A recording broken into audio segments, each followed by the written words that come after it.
Hey everyone. This core story is fairly fragmented, so it took me a while to put everything together. Also, despite being fairly short, I still needed to mention many separate scenes, and considering that most of them had long dialogues, I tried to portray the general intention instead of the full context. That said, let's get into it. During the Golden Age, two scavengers have found an abandoned baby while looking for food nearby Las Pradas. Unable to take care of her, they left her before the workshop of an old tailor, which had adopted her and gave her the name Concordia. Concordia grew up in the old tailor's workshop, learning how to sew from a very young age. However, such an old-fashioned workshop struggled to compete with larger factories, forcing the tailors to overwork in order to keep up with the commissions received by the rich people of Las Pradas. The old tailor's apprentices wanted to make some changes, selling the land to rich people that were interested in it, but since the old tailor didn't want to give up his activity, they had eventually killed him and set the workshop on fire, staging an accident to receive a lot of money from their insurance. Some of the apprentices wanted to also kill Concordia, cutting any loose hand, but one of them, a woman named Red, had allowed her to escape. Still a kid, Concordia became an orphan once again and had to learn how to survive in the streets of Las Pradas. She eventually changed her name to Discord, the name that Red herself had carved in her metal plate, and one day she was approached by a man named Rosewater.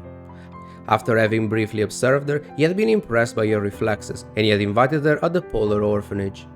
On the surface, the Polar Institute was just a simple orphanage, but in reality it was Kurono's institution that trained children, shaping them into ruthless agents. The children went through a very rigorous training, learning how to fight, assemble weapons, and so on, but most importantly, they learned to always obey orders. Each kid had an electroshock collar around their neck, which were used in case of transgression or if they failed to pass their test, leaving them with the constant fear of being eventually discarded if deemed worthless.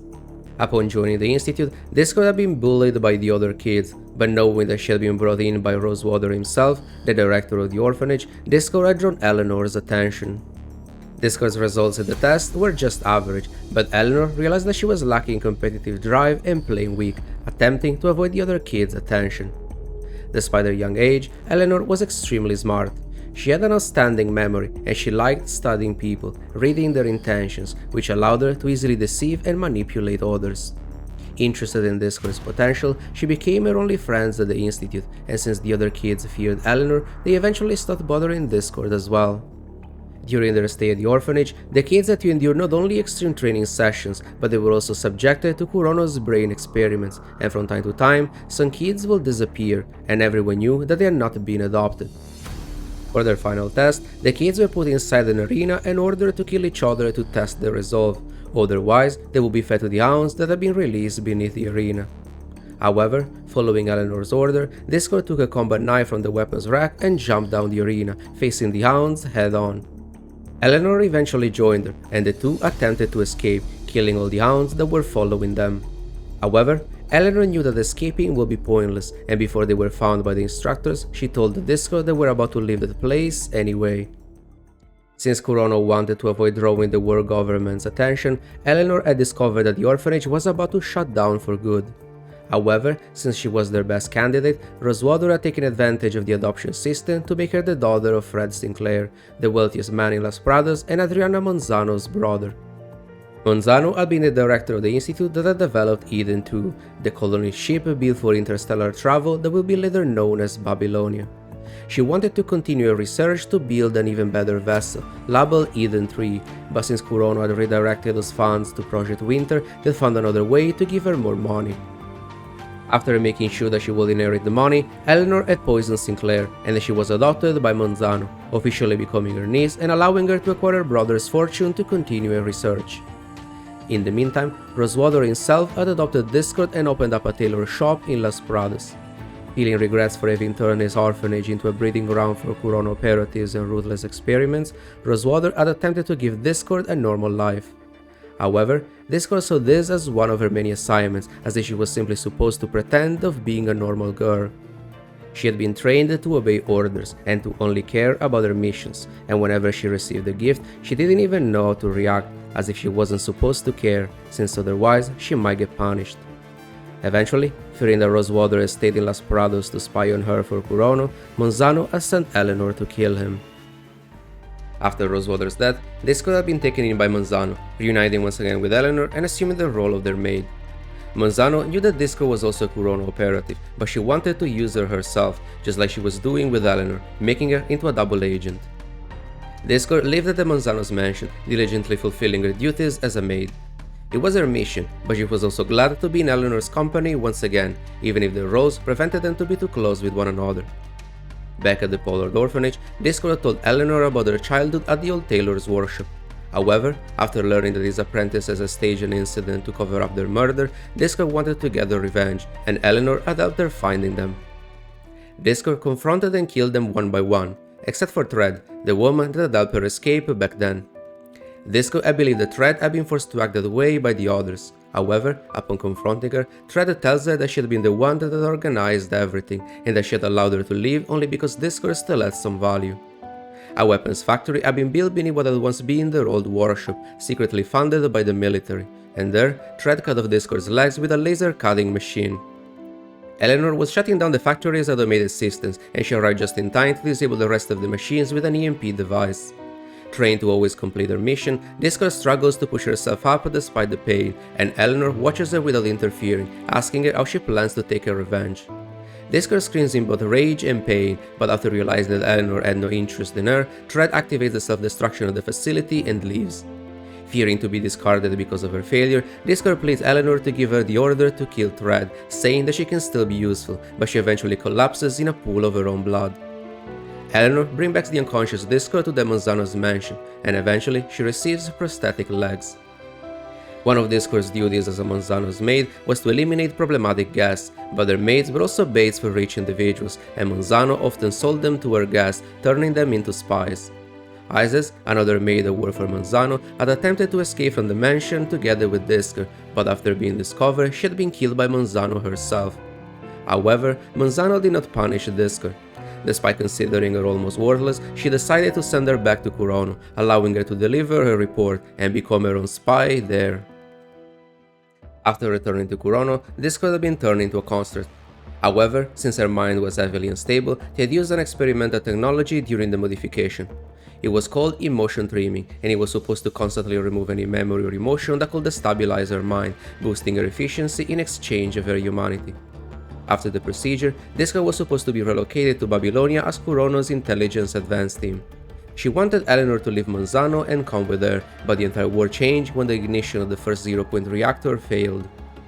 Discord lost contact with Eleanor, and after the punishing upgrade, she was transferred to Babylonia and eventually assigned to the Purifying Force. During her time in Babylonia, Discord kept looking for information about Eleanor, her only friend and the only person that she truly cared about. However, it seemed like there was no trace of her in Babylonia's database, as if she had died in Los Prados after the outbreak. As a member of the Purifying Force, Discord completed her missions with extreme efficiency, following orders and never complaining, even when she had to eliminate fellow constructs. Because of this, she had been despised by many constructs of the task force, but Shortle, the captain of Scarab, had helped her out in a few occasions. Seeing her detached attitude, Shortle told her that even if they had become constructs, they were not expendable weapons. They were still people, and they still had things that they cared about. Many memories of Discord past had been removed when she had been turned into a construct, but she still remembered being a tailor. During her childhood at the old Tailor's workshop, during her stay in Rosewater's tailor shop, and even as a maid in Monzano's mansion, sewing elegant dresses for Eleanor. Years later, Babylonia had detected a sudden increase in the Punisher virus concentration in the city of Los Prados, and Discord had been sent to investigate together with Demon and Isarius. They had located the infected constructs that didn't belong to Babylonia, and after the mission, Discord reported their discovery to Collins, her contact from Kurono. These constructs did not possess an invert device, but instead they had a shielding device that filtered out the punishing virus over time.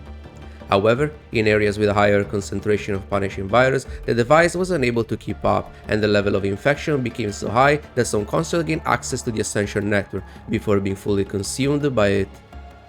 Knowing that Monzano had retrieved all their data on construct technology from Forwinter through Eleanor, it was likely that she had been the one that had made these constructs, and that Eleanor herself could still be alive.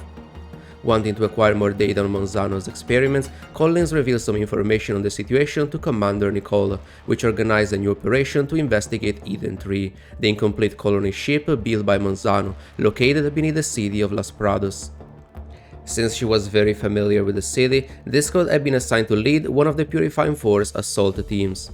However, upon breaching the underground base, Discord lost contact with Demon and Isarius, which were leading the other squads. The entire place was heavily infected, as if someone had done it on purpose, and her team was attacked by corrupted constructs. Eventually, Discord's full squad was killed by another construct. It was Eleanor. During all these years, she had kept working for Monzano, assuming the name of Lilith, but in reality she had been pursuing her own goals. She had turned Eden 3 into a hotspot for the punishing virus, attempting to attract the Ascension network, since her objective was to master the virus itself. Despite their conflicting emotions, Discord ordered Eleanor to surrender. She was her old friend, but also an enemy that needed to be eliminated. Lilith tells her that Babylonia had chosen a very bad timing to find the place. She was about to go after Monzano herself, their common enemy, but Discord would stand no chance against her in that environment. Monzano was also Discord's primary target, and since there was no trace of Eleanor in Babylonia's database, she was not her objective. After a long standoff, Lilith pushed Discord into making a decision, exposing herself, and in the end, Discord decided to trust Eleanor one last time. Realizing her intentions, Discord destroyed Eleanor's shielding device, which was keeping the punishing virus at bay. Embracing the infection, Lilith went after Monzano, while Discord evacuated from the area, which was eventually destroyed by Lilith, unleashing her newfound ascendant powers. Discord never told anyone about Eleanor, and upon returning to Babylonia, she continued to perform her missions for the Purifying Force.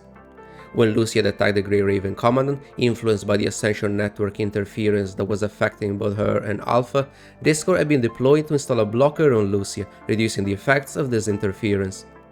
Being a member of the Purifying Force, she was also supposed to keep an eye on the situation, intervening in case Lucia's condition worsened, but she had also delivered us a power armor, developed by the Cosmos Technician Union. It functioned through NAI, and since it could be easily infected, this Golden Age technology had been abandoned until they developed an Omega filter to keep the punishing virus at bay.